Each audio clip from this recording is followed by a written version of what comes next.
Hello, welcome to Natemare Flix. I am Nate, you are you, and in honor of Never Hike in the Snow, the second Jason Voorhees film from Womp Stomp Studios, we are going to rank all of the Friday the 13th movies slash Jason films. Now, if you haven't seen Never Hike Alone, by all means check that out, and then go ahead and check out Never Hike in the Snow. It premieres tonight on YouTube at 9 p.m. Eastern for free. This channel will be reviewing the film tomorrow night, but for now, let's get to ranking Jason and all of his films, because I've been pumped to do this since I started this channel. I'm so glad it's finally time. So what's left to say other than Henry Manfredini, hit me.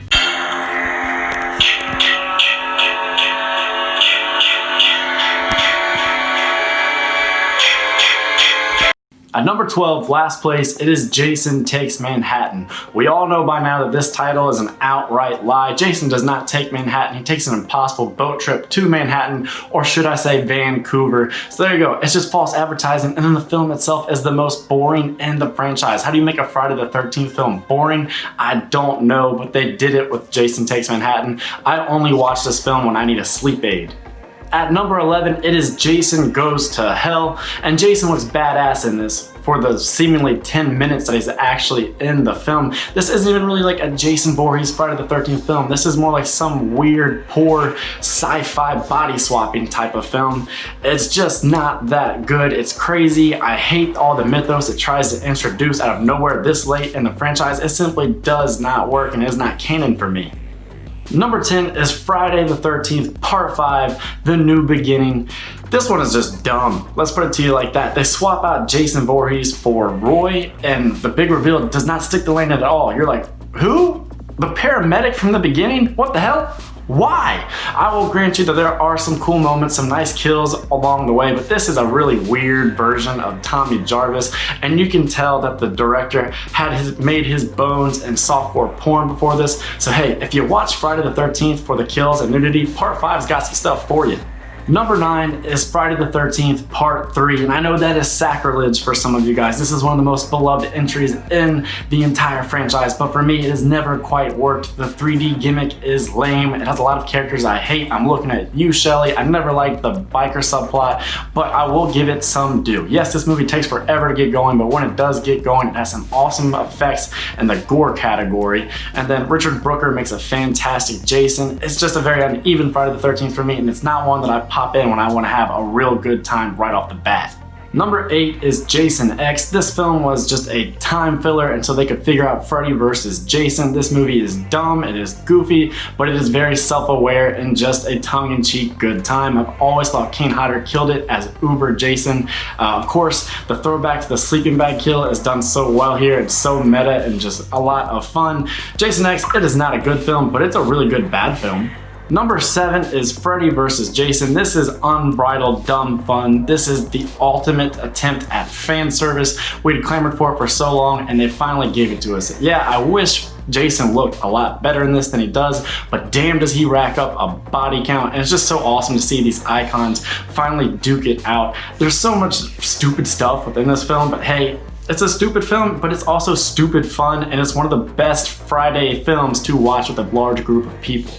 Number 6 is the original Friday the 13th, which is crazy. Usually when you do a franchise ranking, the first one is the best one. Hardly the case for me when it comes to Friday the 13th, but Tom Savini did amazing stuff with the kills. The Pamela Voorhees reveal is cool and memorable, and it's always just been for me a great concept because it really is that thing of you're out camping with some friends, you're at the campfire, it's your turn to create some lore and tell a spooky story, and then in the back of your mind, you start scaring yourself a little bit, and you're like, what if some of this stuff started playing out? It does that, and then of course that ending set up a fantastic franchise and had to have people talking when they left the theater. I feel good about this being the prime meridian of the franchise. Number 5 is Friday the 13th, Part 7, The New Blood. Some people hate this one because it is Carrie versus Jason, but hey, that is why I love it. It's one of the first Fridays I saw. I think their showdown is extremely memorable, extremely fun, and gives you some of the best moments in the franchise, and it doesn't matter that they stole that concept because that's what Friday the 13th does. They've never been shy about it. They've always borrowed from other intellectual properties, so you might as well do it in a way that reinvigorates the franchise. I think this is by far the coolest looking Jason. Kane Hodder kills it in this one, and yeah, the Motion Picture Association association, they really neutered this one and what they did to the kills. I hope one day those kills will resurface and we'll get to see them in their full grisly glory, but until then, part 7 for me is a damn good time. Number 4 is the remake. This one nails a lot of the highs of the first few films and packages them all together for you to consume all at once. It has it has the best cinematography in the entire franchise thanks to Daniel Pearl. Mears is a fantastic Jason. They do a nice little final girl fake out. There's a lot to love about this film. If you're still hating on it, then I would ask you to open your mind and try to see it through fresh eyes, because this one does everything a Friday the 13th film should. Number 3 is Friday the 13th Part 6, Jason Lives. This is absolutely the most meta, self-aware, tongue-in-cheek of all the films in the franchise, and it's also one of the best. It really redeems the Tommy Jarvis storyline after the mishaps of 5. Tom Matthews and Rachel Cook have fantastic chemistry as the protagonists, and this movie just moves. It has excellent pacing, and it gives you all that comedy along with some great kills. It's without a doubt one of the top 3 Friday the 13th for me. At number 2, it's Friday the 13th Part 2. This one introduces us properly to Jason Voorhees. So what if he's cosplaying as a killer from the town that dreaded sundown? I think Backhead Jason is still awesome, and he has some of the best kills in the franchise. Word to Wheelchair Guy. It also doesn't hurt that growing up I had a huge crush on Kristen Baker, and then Amy Steele might be, actually she probably is, without a doubt, the best final girl in the entire franchise. There's so much to love about 2, and I definitely watch it way more than most of the other titles we've covered on this list. And then number 1, it is Part 4, the final chapter, the penultimate Jason tale, at least for this guy. It has everything you want. It has all the staples of Friday the 13th.